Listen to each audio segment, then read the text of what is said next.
একদম মিষ্টি, আবার টকও আছে। মহিলাদের জন্য টক আর পুরুষের জন্য মিষ্টি আচার। এগুলো ভাইরাল আচার, ভাইরাল।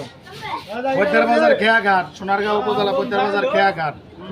শেষ বিকেলের এটা একটা পর্যটক কেন্দ্রের মধ্যে এই আচারের বড়া পাইবেন। এই আচার আচার এই মামা বিক্রি করেন, বুঝছেন?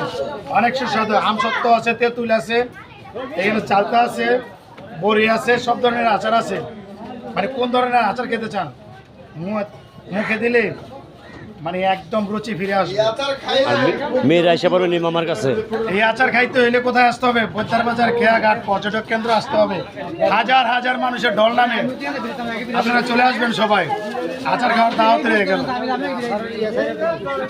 এই মামার কাছে আসবেন। আপনার আচার স্বাদটা কেমন মামা বলেন তো? বাড়িয়ে দেবেন। মামায় কথা বলতে পারছে না, তাই আপনারা মামার কাছে আসবেন। আর মেয়েরা বেশি করে আসবেন মামার কাছে। বৈদ্যনাথ ঘাটে আসলে পাবেন খুবই স্বাদ।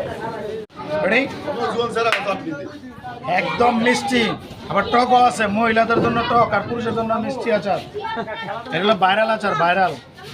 বৈদ্যের বাজার খেয়াঘাট, সোনারগাঁও উপজেলা বৈদ্যের বাজার খেয়াঘাট। শেষ বিকেলের এটা একটা পর্যটক কেন্দ্রের মধ্যে এই আচারের বড়া পাইবেন। এই আচার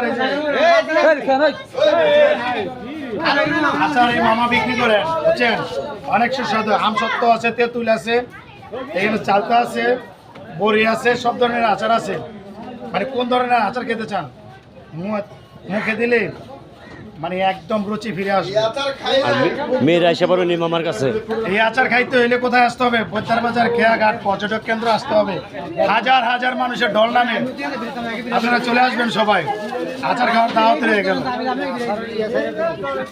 এই মামার কাছে আসবেন। আপনার আচার স্বাদটা কেমন মামা বলেন তো? বাড়িয়ে দেবেন।